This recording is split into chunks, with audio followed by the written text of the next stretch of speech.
और दूसरा ये कि 6 महीने से आप घर नहीं गए हैं, आज आपके बेटे का जन्मदिन है।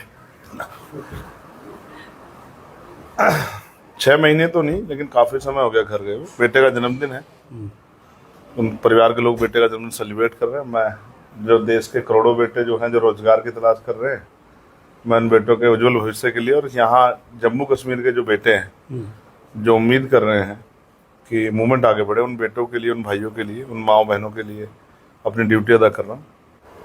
एडवोकेट चंद्रशेखर आज़ाद जम्मू कश्मीर में हैं। पिछले 2 दिन से यहाँ पर चर्चाएं थी और लोग, सुबह से मैं देख रहा हूँ कि तांता लगा हुआ है, लोग मिलने के लिए चंद्रशेखर आज़ाद का इंतज़ार कर रहे हैं। 3 जनसभाएं थी, 2 कल हुई हैं, एक आज मढ़ में होने वाली है जहाँ पर चंद्रशेखर आज़ाद जाने वाले हैं। इस वक्त भारत को और भारत के अंदर की राजनीति को चंद्रशेखर आज़ाद कहाँ देख रहे हैं, यहाँ से सवाल शुरू करेंगे। उसके बाद चंद्रशेखर आज़ाद के बारे में कुछ बताने का प्रयास करेंगे, क्योंकि जम्मू कश्मीर के लोग पिछले 4 साल से इंतज़ार कर रहे थे कि चंद्रशेखर आज़ाद जम्मू कश्मीर की धरती पर पाँव रखें। जैसे ही वो जम्मू पहुँचे हैं, लोगों के दिल और दिमाग में ये चल रहा था कि एक मुलाकात सिर्फ चंद्रशेखर आज़ाद से हो जाए। बहुत बहुत स्वागत है सर जम्मू कश्मीर की धरती पर। जय भीम। जय भीम सर। जम्मू कश्मीर से कैसा प्यार मिल रहा है? कल से आप यहाँ पर हैं, जिस तरफ आप जा रहे हैं सिर्फ एक ही चर्चा है, चंद्रशेखर आज़ाद, चंद्रशेखर आज़ाद। जम्मू कश्मीर को मैं इस तरह देख पाया कि हम ये सोचते थे कि जम्मू कश्मीर तो बॉर्डर का एरिया है, वहाँ डॉक्टर बाबा साहब अम्बेडकर की मूवमेंट इतनी मजबूत होगी या नहीं होगी जी। लेकिन मैं धन्यवाद दूंगा मिशन 78 के साथियों का कि उन्होंने इतनी मजबूती से यहाँ काम किया है कि यहाँ भी मूवमेंट बहुत मजबूत है। जी। और अच्छी बात यह है कि सिर्फ पुरुषों में नहीं, महिलाओं में भी बाबा साहब अम्बेडकर के विचार और संतों गुरु महापुरुषों के विचार फल फूल रहे हैं, और वो लोग मानसिक रूप से तैयार हैं कि बहुजन मूवमेंट को आगे बढ़ना चाहिए, बहुजन मूवमेंट काम यहाँ होना चाहिए। जी। जम्मू कश्मीर में आप आए हैं, 6 उम्मीदवार आपकी पार्टी से इलेक्शन लड़ रहे हैं, लोगों का भरपूर समर्थन है। कल की रैली देखने के बाद ये समझ आ रहा है कि लोग बदलाव चाहते हैं। लोगों से जो चर्चा हुई है, लोगों से जो मुलाकात हुई है, सुबह से तांता लगा हुआ है, लोग क्या कह रहे हैं? देखिए, मैं 9 बजे से मैंने मिलना शुरू किया था, 12 बजे मुझे हाथ जोड़ के जाना पड़ा कि मैं तैयार होकर आ जाऊँ, क्योंकि रैली जी। सब समझदार लोग हैं, तैयार लोग हैं, मन बना के हैं, मिलना चाहते थे, अपनी बात रखना चाहते थे, मुझे सुनना चाहते थे। और प्यार को तो मैं शब्दों में बयान नहीं कर सकता। ऐसा नहीं लग रहा है कि मैं उत्तर प्रदेश या नॉर्थ इंडिया से बाहर, जो हिंदी भाषी प्रदेश, उनसे बाहर, जी। और सिर्फ किसी एक जाति, एक धर्म में नहीं, सभी लोगों का प्यार। बहुत सारे लोग कल मिले, सिख समाज के लोग मिले, शेड्यूल कास्ट के लोग मिले, मुस्लिम समाज के लोग मिले, अन्य पिछड़ी जातियों के लोग मिले, उन्होंने अपनी समस्याएं बताई, तो खूब प्यार आशीर्वाद के रूप में मिल रहा है। कल बड़ी संख्या में लोग भी जुटे दोनों सभाओं में, आज भी सभा है। अभी से खबर यह है कि ग्राउंड फुल है और जल्दी पहुंचा जाए। तो मैं समझता हूं कि ये मिट्टी भी जो है बहुजन मूवमेंट के लिए बहुत उपजाऊ है। बॉर्डर एरिया होने की वजह से राष्ट्रीय दलों का लंबे समय से यहाँ प्रभाव रहा है। राष्ट्रीय दल यहाँ की बुनियादी समस्याओं से, यहाँ की जो जनता की जो जन भावना है, उनसे शायद जागरूक नहीं है, या जानबूझ के उनको नजरअंदाज कर रहे हैं। मैंने कल जब लोगों से पूछा, उनकी समस्याएं पूछी, तो उन्होंने बताया कि हमें तो देश स्तर पे बताया जाता है कि 370 हटने के बाद वहाँ के लोगों की ज़िंदगी अच्छी होगी, हमने ये कर दिया है, वो कर दिया है। मैं कानून व्यवस्था के लिए बिल्कुल कहता हूँ कानून व्यवस्था अच्छी होनी चाहिए, लेकिन बहुत सारे ऐसे बुनियादी मुद्दे हैं जिनसे लेकर 370 के हटने से यहाँ के आम लोग सहमत नहीं है। चाहे वो एम्प्लॉयमेंट का मामला हो, चाहे वो ज़मीनों का मामला हो, चाहे रिजर्वेशन पॉलिसी को फॉलो करने का मामला हो, कुछ भी ऐसा नहीं है जिसको देख के कहा जा सके कि बहुत कुछ बदलाव हुआ है। भविष्य में क्या होता है ये मैं और आप इस पर डिसाइड नहीं कर सकते। हमारे 6 उम्मीदवार, सब जगह पे पार्टियां ऊपर से आदेश करती है कि कौन लड़ेगा, कितने प्रत्याशी लड़ेंगे। हमारे यहाँ स्टेट टीम तय करती है कि वो कितने प्रत्याशी को लड़ाना चाहती है। प्रत्याशी, इन्होंने यहाँ पे 6 प्रत्याशी तैयार किए, ये हमारे मजबूत प्रत्याशी, मजबूत फाइट करेंगे, तो आपको इनकी मदद करने आना है। मुझे 2 दिन का समय दिया गया, मैं 2 दिन के लिए आ गया हूँ। अभी इलेक्शन भी चल रहा है जी। मैं यहाँ के प्रदेश अध्यक्ष जी का, रजत जी का, भीम आर्मी के प्रदेश संयोजक पवन जी का, पूरी टीम का मिशन 78 के साथ धन्यवाद करता हूँ कि उन्होंने जो संघर्ष किया है, उसी की वजह से आज हमारी बात भीम आर्मी आज़ाद समाज पार्टी की गांव-गांव तक गई है। तो जैसा मैंने कहा, मैं महिलाओं के ग्रुप से भी मिला, मैं स्टूडेंट्स के ग्रुप से मिला, मैं लड़कियों के ग्रुप से मिला, मैं नौजवान छात्रों के ग्रुप से मिला, तो मुझे ऐसा महसूस हुआ कि हर व्यक्ति में चेतना है और सब लोग चाहते हैं कि उनका राजकाज में हिस्सेदारी उनकी होनी चाहिए।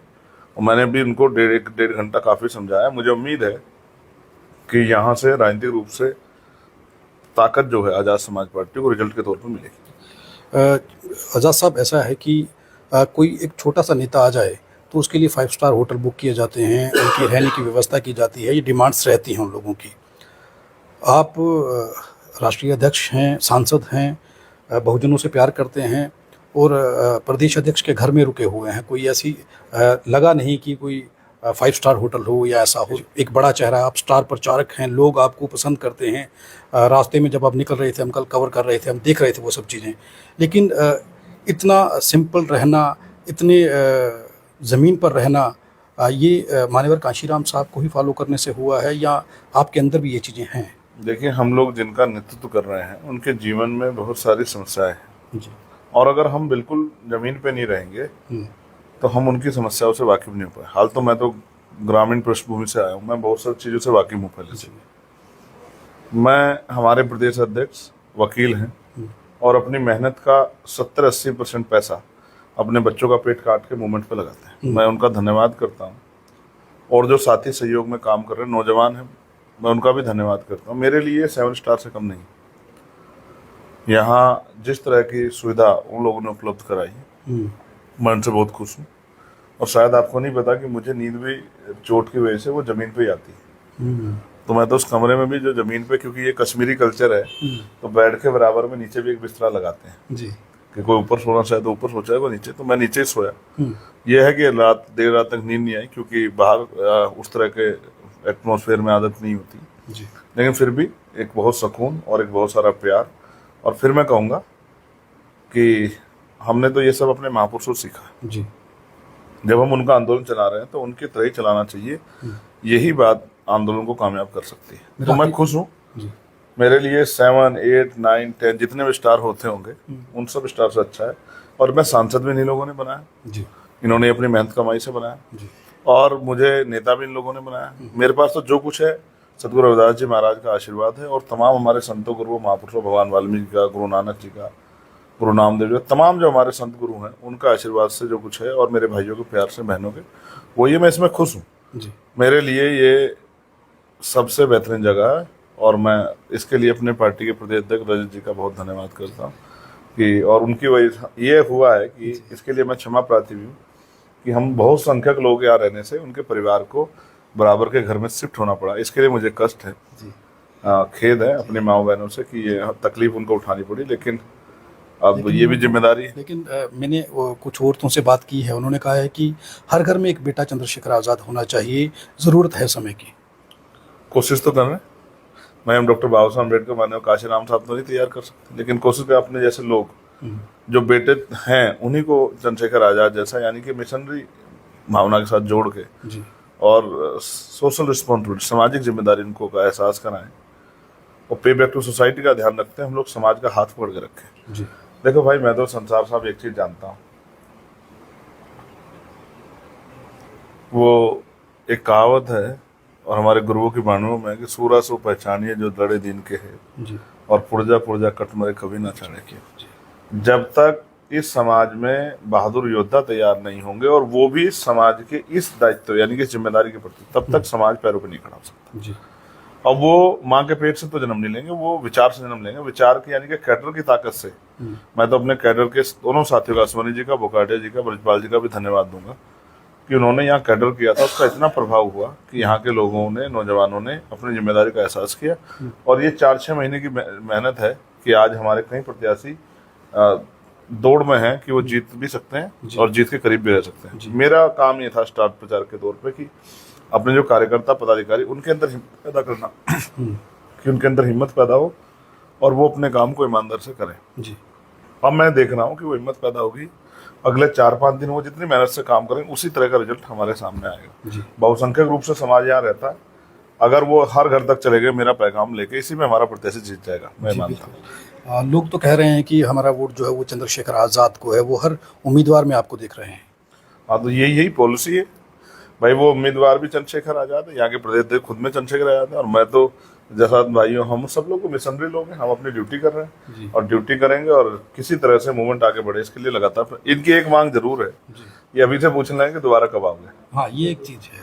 तो मैं इनसे कह रहा हूँ कि आप अपने यही जो है कैडर से चंद्रशेखर आज़ाद तैयार करो क्योंकि मेरे कंधों पे बहुत जिम्मेदारी है जी अब। फिर इसके बाद दिल्ली का इलेक्शन आएगा, जी अभी तत्कालिक महाराष्ट्र का और झारखंड का आ रहा है, फिर बिहार का आ जाएगा।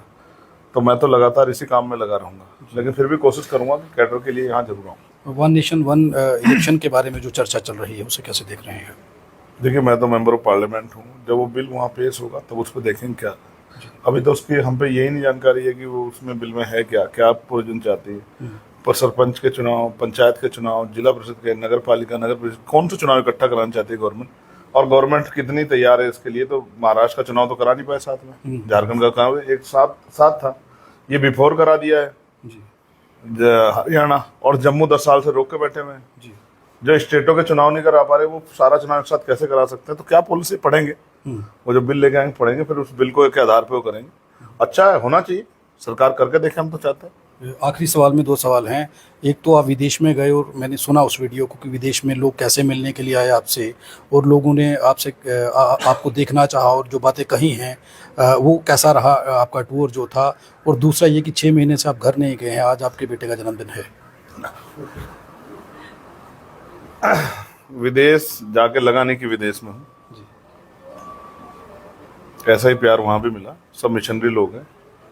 6 महीने तो नहीं, लेकिन काफी समय हो गया घर गए हुए। बेटे का जन्मदिन है, उन परिवार के लोग बेटे का जन्मदिन सेलिब्रेट कर रहे हैं। मैं जो देश के करोड़ों बेटे जो हैं, जो रोजगार की तलाश कर रहे हैं, मैं उन बेटों के उज्जवल भविष्य के लिए, और यहाँ जम्मू कश्मीर के जो बेटे हैं जो उम्मीद कर रहे हैं कि मूवमेंट आगे बढ़े, उन बेटों के लिए, उन भाइयों के लिए, उन माओ बहनों के लिए अपनी ड्यूटी अदा कर रहा हूँ। मैं जब खुद ही त्याग नहीं करूँगा तो समाज से क्या उम्मीद करूँगा जी। मैं अपने जो पदाधिकारी नेता हैं, कार्यकर्ता, उनसे क्या उम्मीद करूँ, उनसे कैसे कह पाऊंगा कि भाई आप त्याग करो। पहले नेता को खुद त्याग करना पड़ता है, तभी वो समाज से कह सकता है। जी।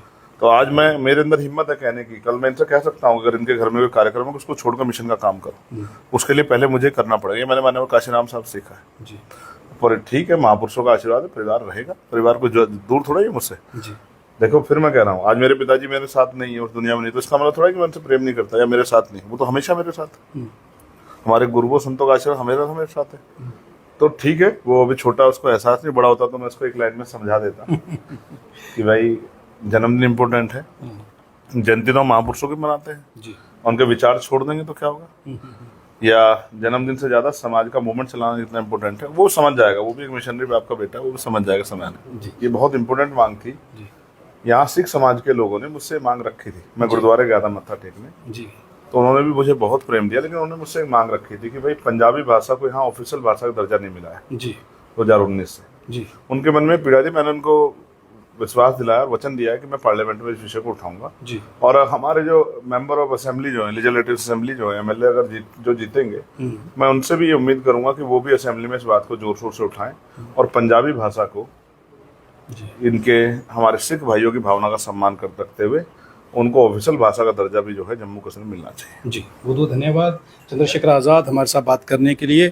और तस्वीरें आप देखिए, अभी भी इस बंद कमरे में जहां पर हम बैठे हुए हैं, लोग किस तरीके से उन्हें सुनने के लिए यहाँ पर बैठे हुए हैं। और चंद्रशेखर आज़ाद की खास बात जो मैं आपको बताने जा रहा हूँ कि उनके बेटे का जन्मदिन है और लोग मोबाइल स्विच ऑफ करके फैमिली के साथ होते हैं, लेकिन वो आज भी समाज में, उन्होंने कहा है कि मेरे लिए मेरा समाज सबसे पहले है। अगर मेरा बेटा थोड़ा बड़ा होता तो मैं एक लाइन में उसे समझा देता कि समाज कितना ज़रूरी है। ये भावना समाज के प्रति, ये भावना अपने लोगों के प्रति रखना एक बड़ी बात है।